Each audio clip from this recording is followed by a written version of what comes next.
இதுடா மணி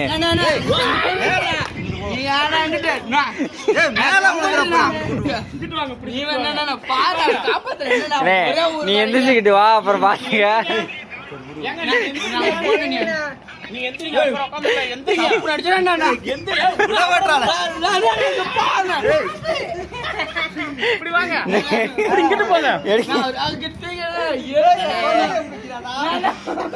பின்னாடி போங்க ஏங்க அவரு சூசே பண்ணிடுவானது போச்சுடா புத்தூல படுத்துச்சு.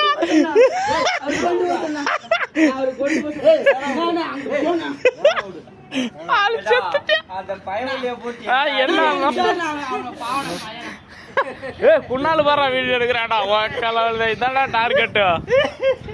ஐயோ மணி வயிறு வலிக்குதுடா. தம்பி பீஸ் கத்துற மூச்சு ரோட்ல இருங்க. அது ஏதோ சாப்பிட்டுருச்சு முடிஞ்சிருக்கு.